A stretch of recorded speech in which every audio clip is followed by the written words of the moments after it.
תזכו לשנים רבות, נעימות וטובות.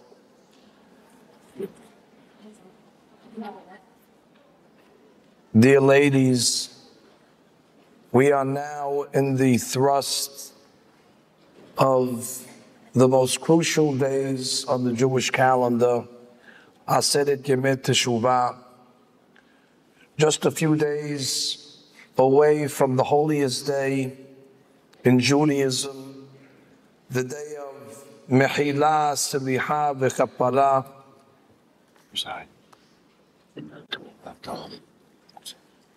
Yom Kippurim, the Day of Atonement. And therefore tonight we must address our comments as preparation to this most awesome day. In our Selihot, as well, I'm sure as many of yours, there is a paragraph where we ask God to please answer our prayers in the merit of all those tzaddikim, that their prayers were answered.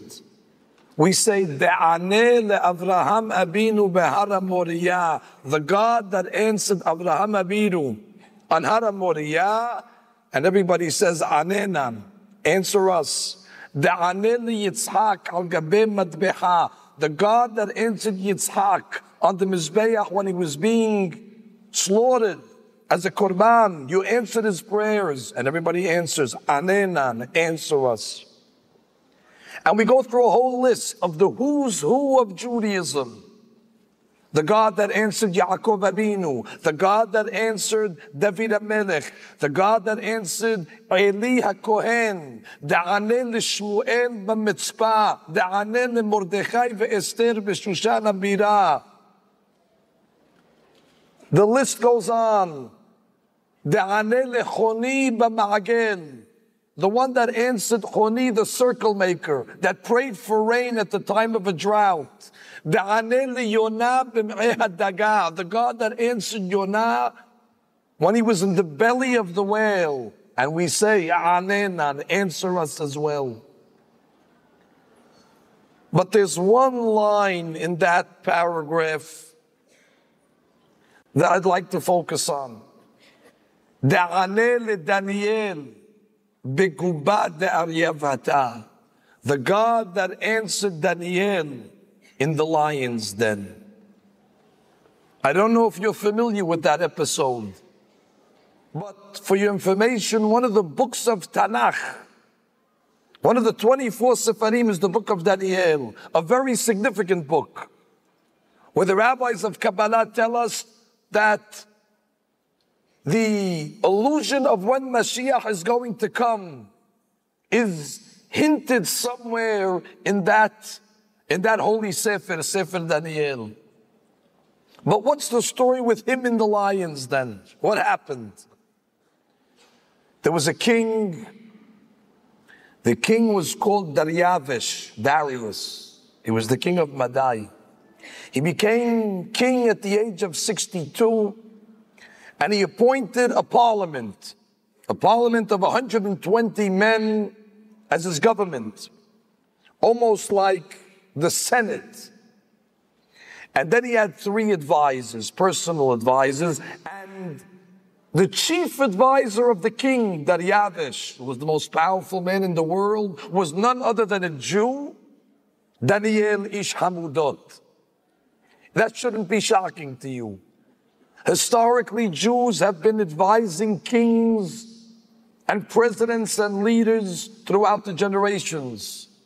All of you remember Yosef HaSadiq, who was the personal advisor of Paro of Egypt.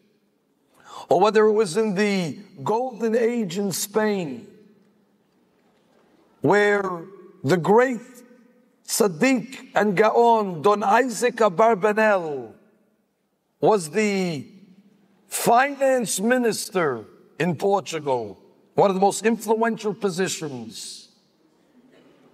Somebody recently did a statistic that based on where Jews have reached politically, socially, in business, we should be 20% of the population even though we're not even 1% of the population. This is what it means, the chosen nation. This is what it means, the nation of God, the nation of the book. As a matter of fact, just a few years ago, one of the most powerful men in the world, again, was a Jew, a fellow by the name of Alan Greenspan. People would hang on every word he said.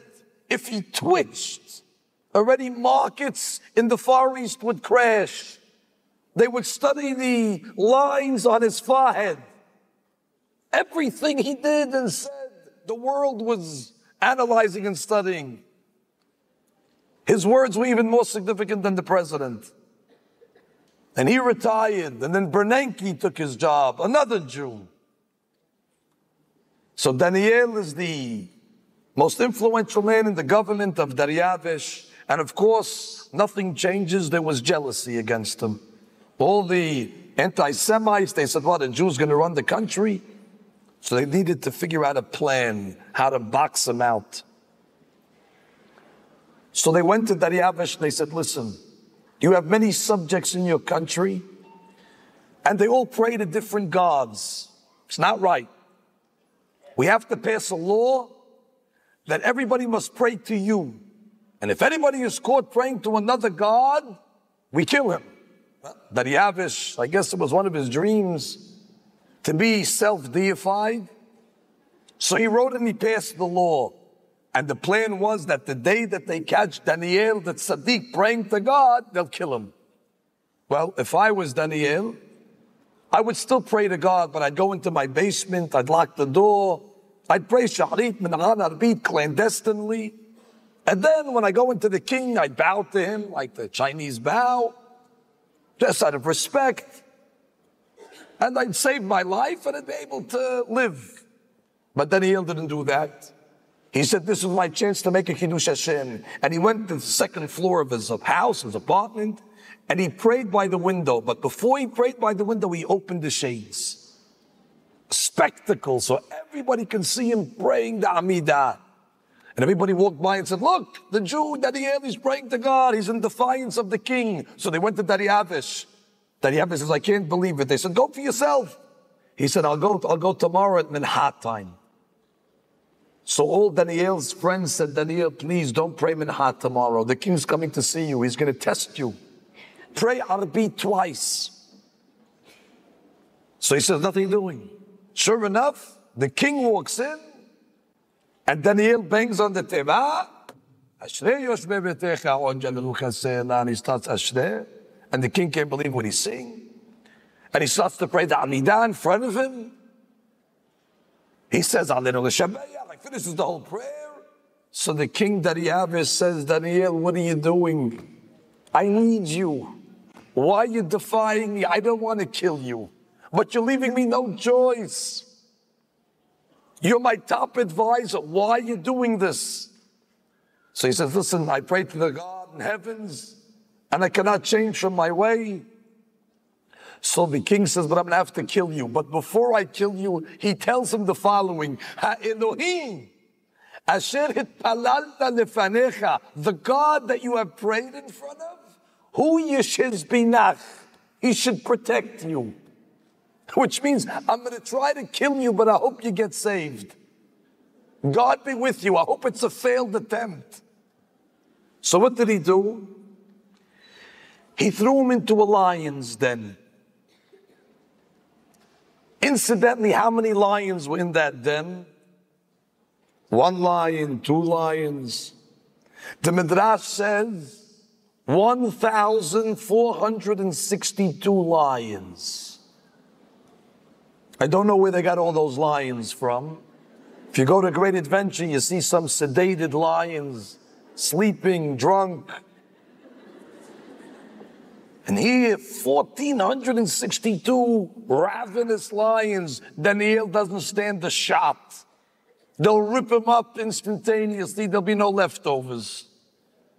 And they throw him into the lion's den, and a miracle happens. Of course, all the lions stand up. Baruch haba, tzaddik ba la'ir. And Daniel walks in, and they all bow to him. And they surround him and they start making hakafot. And they're giving him all sorts of respect and kavod. And the king is thrilled, but the enemies can't believe it. What's going on over here? And they all sit in front of Daniel like pussycats and they're licking his feet. And now Daniel was concerned. He said, but it's not over yet. The lions are under control. It was like a convention. All the lions around Daniel, he's in the center. But he said, my enemies are going to throw stones at me. They'll stone me to death. So the king also thought of that. So Dariabe says, I have to plug up the opening of the den. But I need a stone. Where am I going to find a stone that's big enough? God in heaven dispatched the angels and sent them to Jerusalem. They lifted a stone from Jerusalem and brought it to the palace of Dariavesh. And all of a sudden the king's men tell him, my dear king, miraculously there's a stone right outside the palace. And it looks like it can fit to plug up the den. Sure enough, they took the stone, they plugged it up. So the enemies of Daniel said, probably the lions aren't hungry. Probably at midnight, they'll wake up for a midnight snack and Daniel will be there and it'll be over.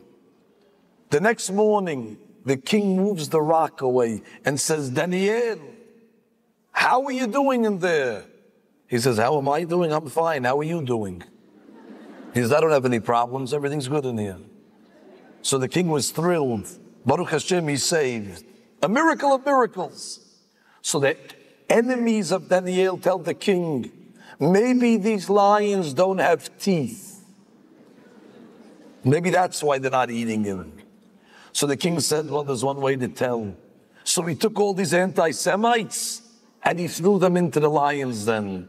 And all of a sudden, the hungry, fierce lions with big fangs started to eat and destroy. And they left no remnants. And Daniel watched as the miracle unfolded. And then, of course, he was saved. So we go to Borei Olam and we say, the God that answered Daniel in the lion's den, please answer us. And I say to myself, brazenness, chutzpah, dare us compare ourselves to Daniel? He was the greatest tzaddik.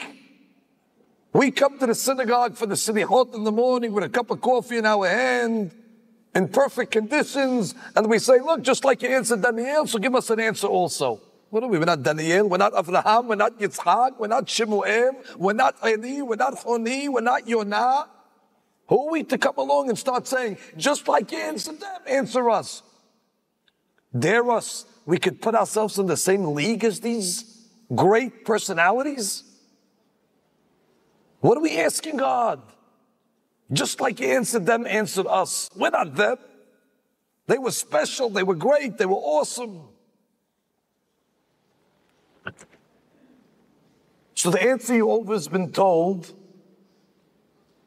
they told us, Zechut Avot. No, it's a Zechut Avot. We have the merit of our forefathers. And their Zechut we should be answered. And this I don't understand as well. What does it mean, Zechut Avot? But just because my great-great-grandfather was a Sadiq, if you look at Rabbi Mansour, go all the way back, I'm a direct descendant to Daniel Ish Hamudot. So what is that, a get out of jail free card? So my prayers get answered automatically? What, it's an easy pass? Just because I'm related? Because I find myself on the same family tree as Abraham, Yitzchak, and Yaakov, that's what Zechut Avot means? It's hard to understand that. So I'll explain it to you what the depth of Zechut Avot is.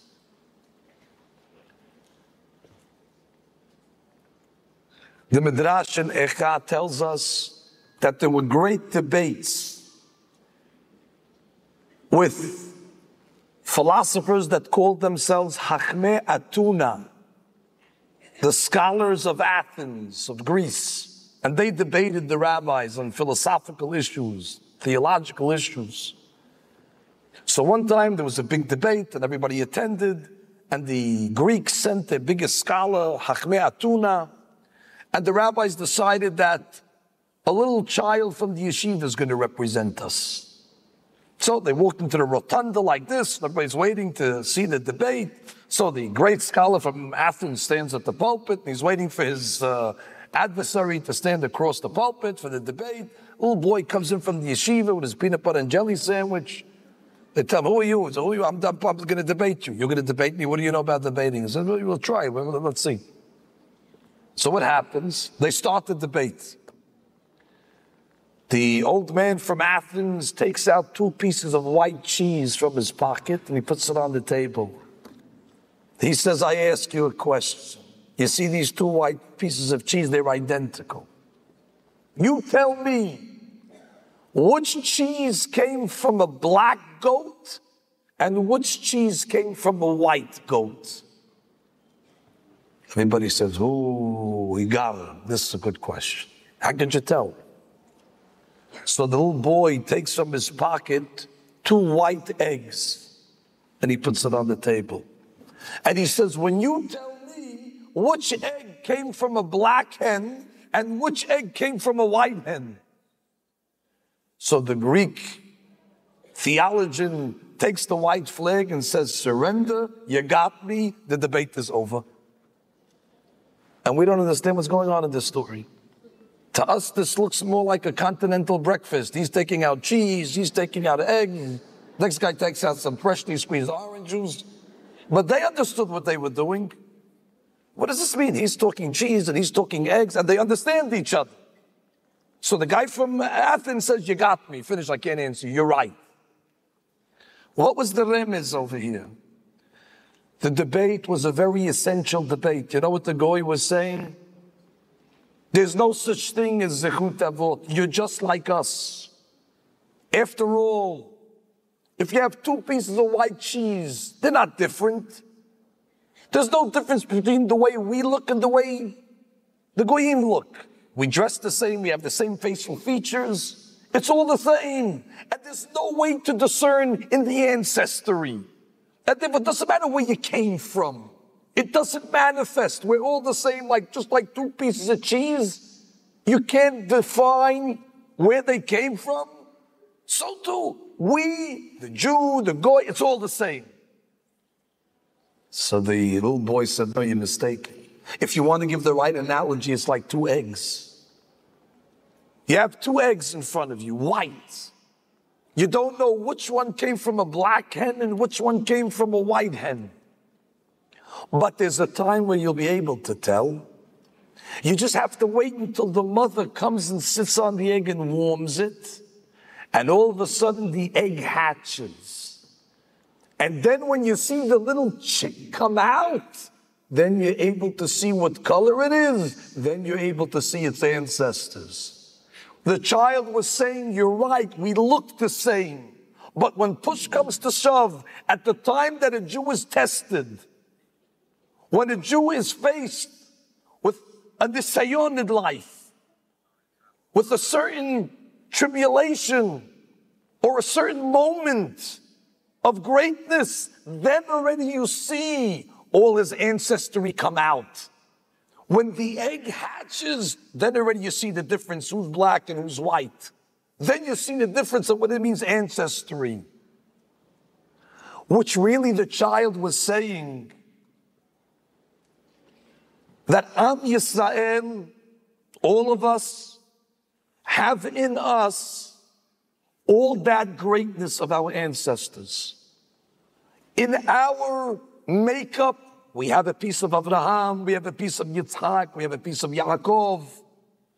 Because just like our parents, they bequeath to us eye color, hair color, mannerisms. They also bequeath to us spiritual greatness. And therefore, at certain times, you see that greatness come out. For example, when the Jews were marching into the concentration camps in Europe by the subhumans, and we read so many stories of, at that bitter, atrocious moment, some Jews were reciting the Shema Yisrael. At that point, where a Jew knows he's going to be poisoned, a Jew knows Chas v'shalom is going to be cremated in a few minutes.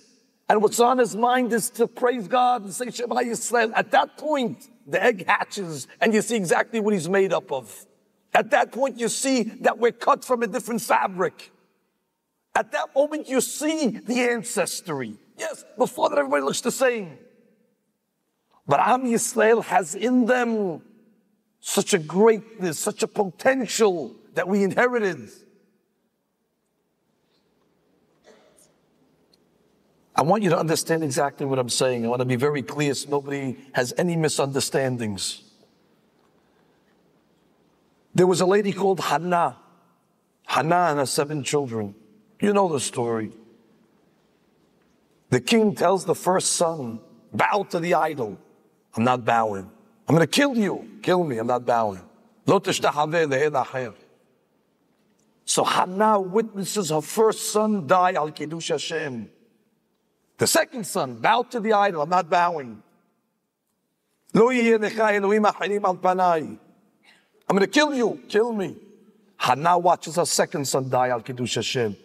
And so to the third, and the fourth, and then the fifth, and then the sixth. Lo alechem, what does it mean? A mother had to witness such a thing. And then it comes to her 7th, the youngest son, and the king says, I know you're not going to bow, but fake it. I'll drop my ring in front of the idol. You'll make believe you're picking it up. I'm not bowing. I'm not faking it. I'm going to kill you. Kill me. And before the 7th son gets murdered, Hannah goes to the 7th son and says, my dear son, you are now about to go up to the heavens. Do me a favor. Go look up and find Avraham Avinu. Go see where he is and deliver the following message. Go tell Avraham, Avraham, you sacrificed 1 son. I sacrificed 7. And then the king killed the 7th son. But I never understood this midrash. Hannah, what do you want from Avraham Avinu? You have nothing better to do than give Avraham Avinu a zing? You said to Papa, I'm better than you. You only did 1, I did 7. Avraham Avinu says, good for you. What do you want from me? So you did 7. But my fault that you did 7? You have to come all the way to Gan Eden and deliver me this message? What does she want with Avraham Avinu? What is she picking on Avraham Avinu for? What, she wants upsmanship? You did 1, I did 7. No. What she was really saying is, where did I get this strength? Where does a mother get the emotional bravery and courage? A lady that has blood running through her veins, a mortal human being. Where do you get the power and the stability, the endurance to watch 7 children die of Kiddush Hashem? She says, this was bequeathed to me. This spiritual energy was a gift that I received from Avraham Avinu. And therefore go to Avraham and tell him, because you slaughtered or you sacrificed your son, because you did that, I was able to do it 7 times. She was giving Avraham Avinu gratitude. She was saying, my strength comes from you. It was out of reverence. That's what Zechut Avot means.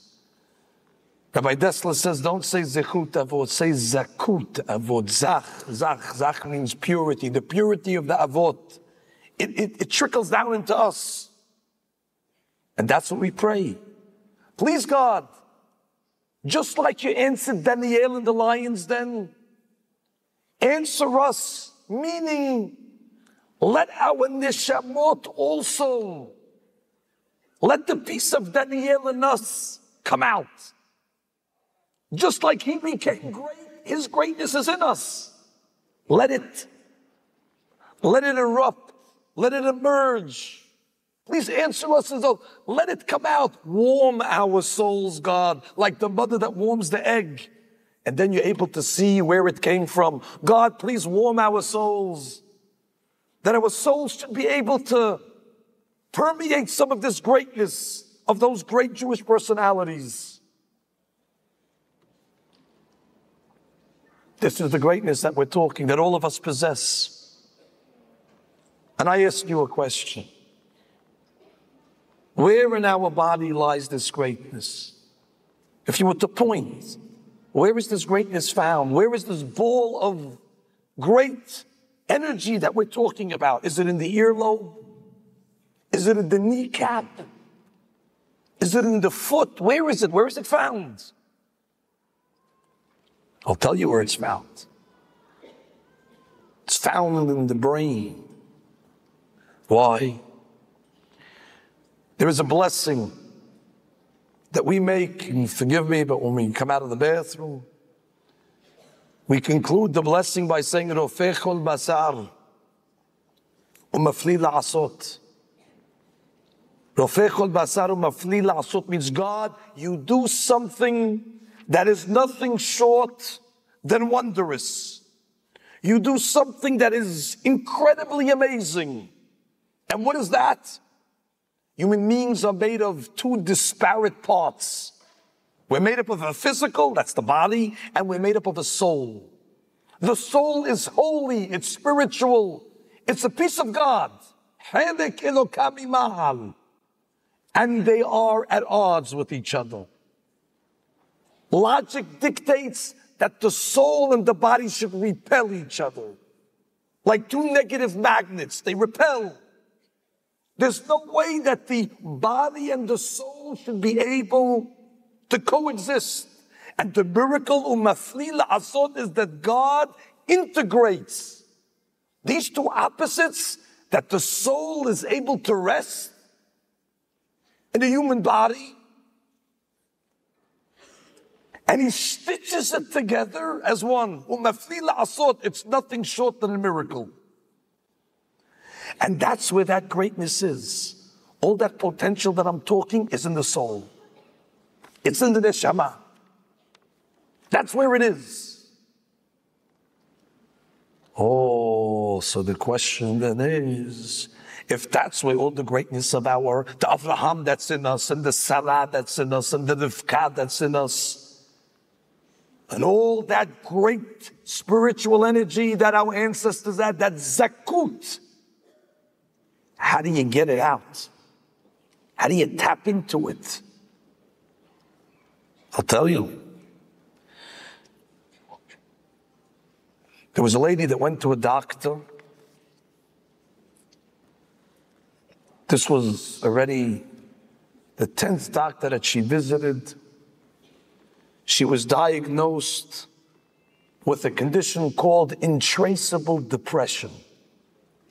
They could not figure out why she was depressed. For years, she was hospitalized.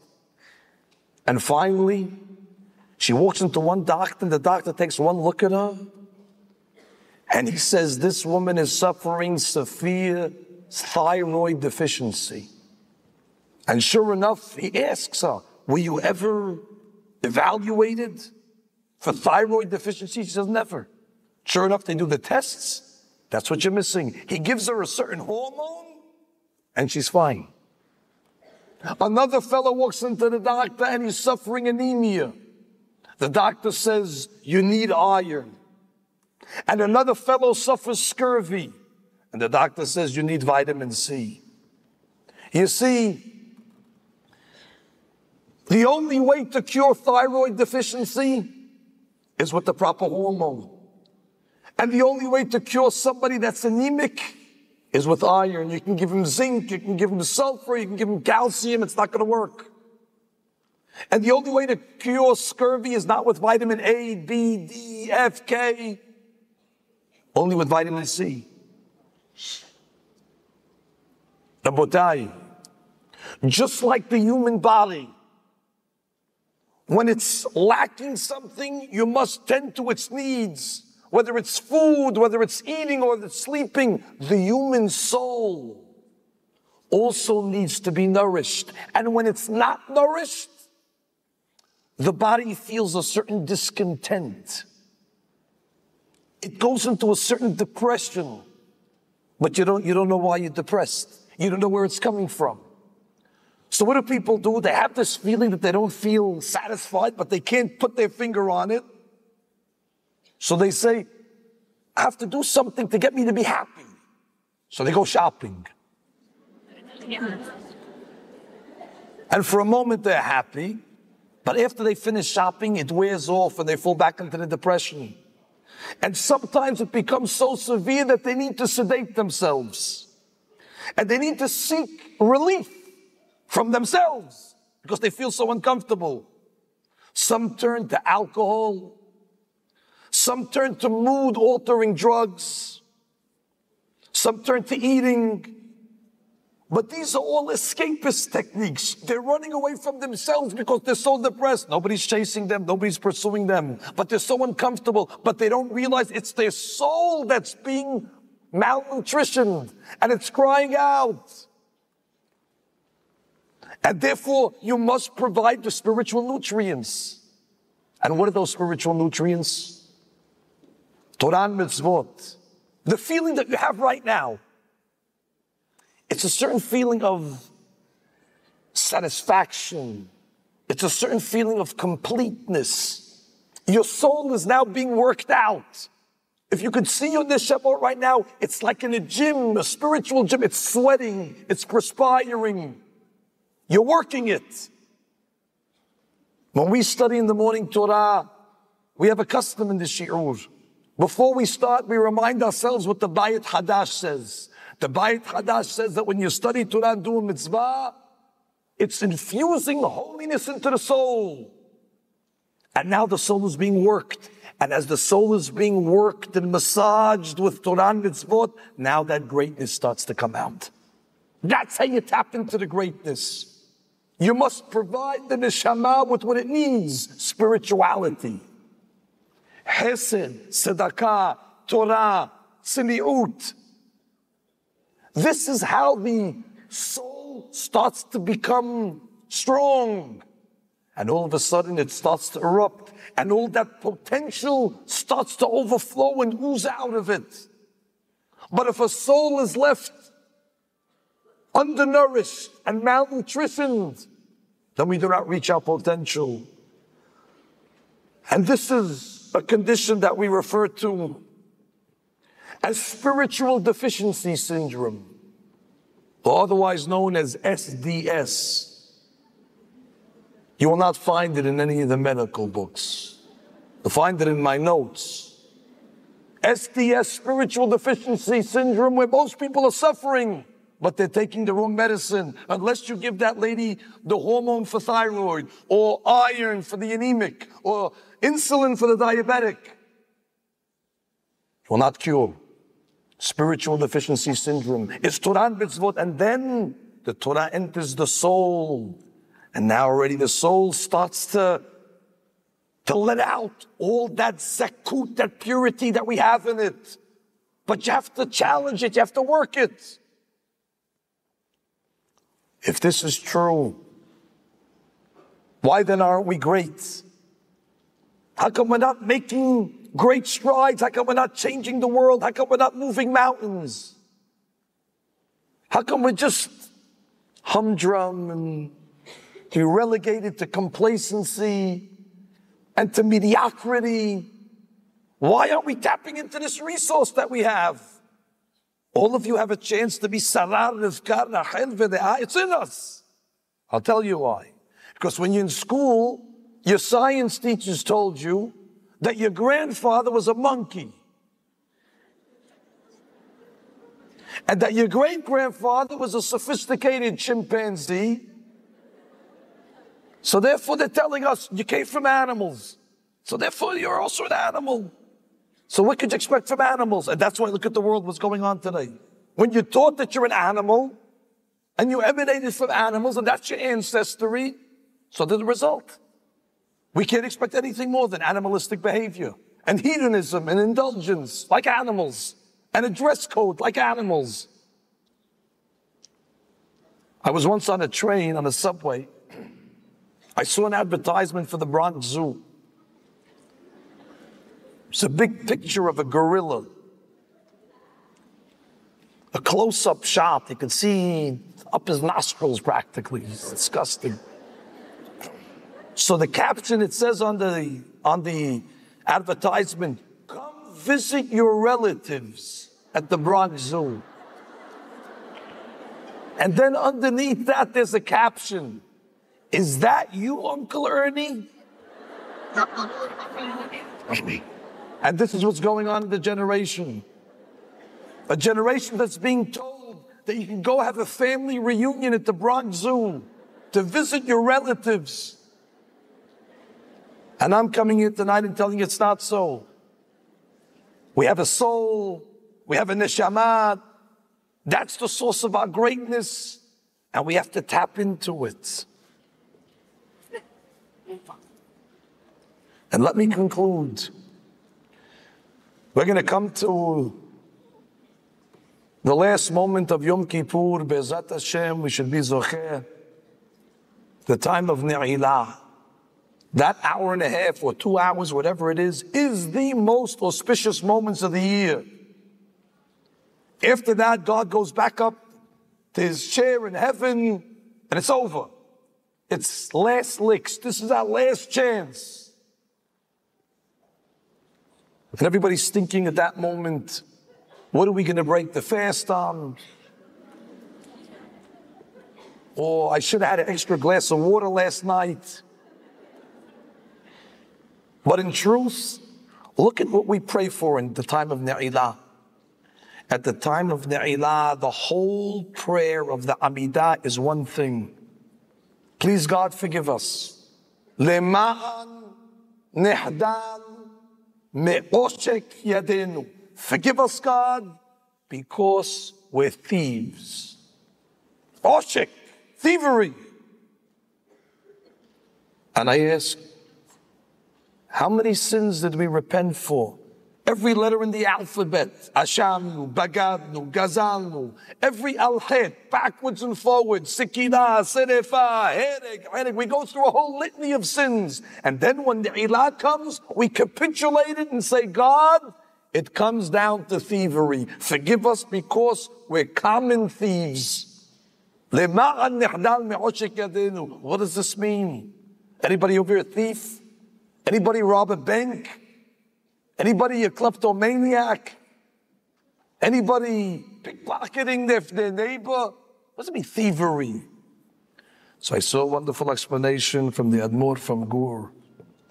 He says, yeah, we're thieves. Because God gave you a neshama. He entrusted you with a ball of potential. He gave you such a gift. He gave us really a picadon, a collateral. Here, take this and use it. Become great. Succeed.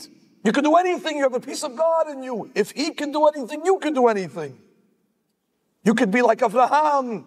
You could be like Yitzhak and Yaakov and the Imahot, Esther Malka, etc. Instead, what? We neglect the soul. We starve it. It's malnutrition. So we say to God, please God, forgive us, we're thieves. It's like a person in his backyard, he has an oil mine. And all he has to do is dig, and there'll be a geyser. Black gold.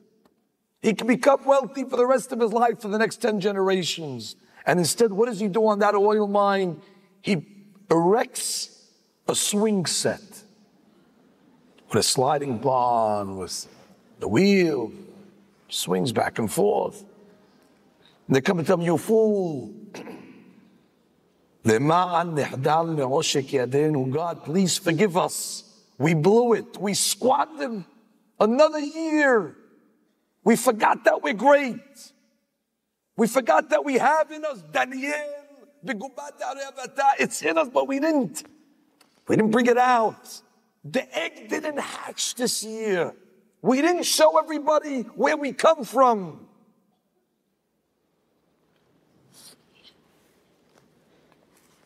And then the holiday ends with the last ritual, and that's the blowing of the shofar.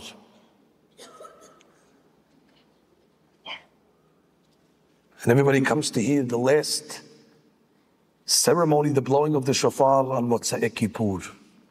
And let me tell you what Rav Tzadok writes about the blowing of the shofar. Dear ladies,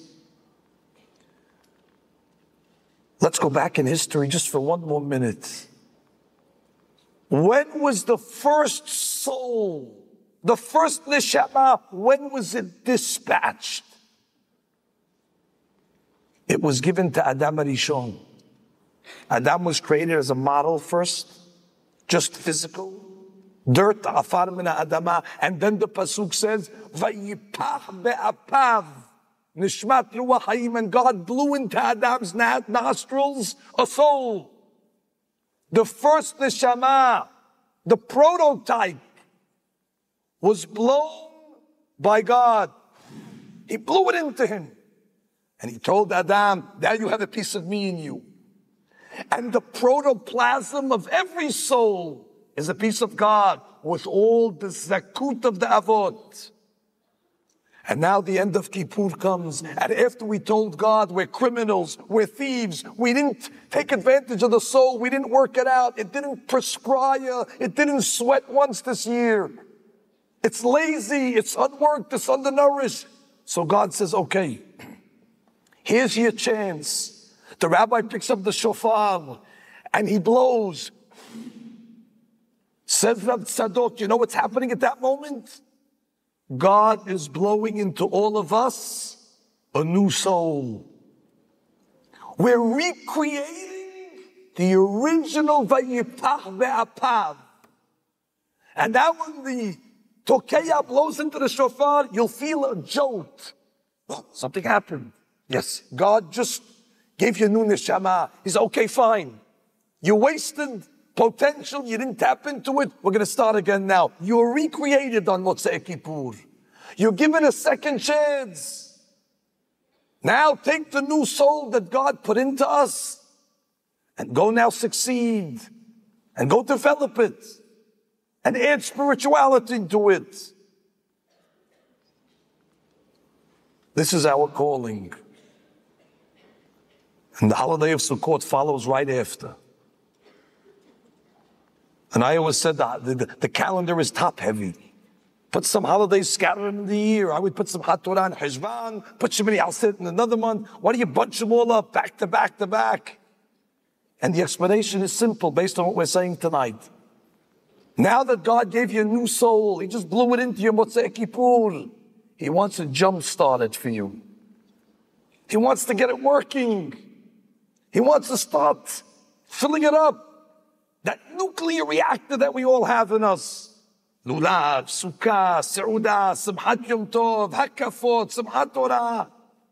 Now we come out of the holiday season, the neshama is bursting. It's on fire. And that's supposed to carry us the year round. Dear ladies, may you succeed, Be'ezrat Hashem. To remember your greatness, that's our biggest sin. We abdicated our humanity. We have abdicated our greatness. We think that we're nothing more than sophisticated animals. That's the biggest avon. Everybody must remember we have tremendous kohot. We're walking around with a piece of God in us. We're walking with a piece of Daniel in the lion's den. And therefore we tell God, Anenan, Anenan, Anenan. Warm our souls like the mother hen. So the egg will hatch. And then we'll be able to see the zakut, that purity that we're talking about. And Be'ezrat Hashem will reach that potential. God will help us reach our capabilities, and our God-given talents won't be wasted. Be able to do tremendous things, all of you, each one according to their neshama. And then Be'ezrat Hashem, Borei Olam will write us and inscribe us for another year of life, because this year we're going to do it right. We're going to advance ourselves. He's going to blow into us that soul of Motzei Kippur, Vayipach be'apav.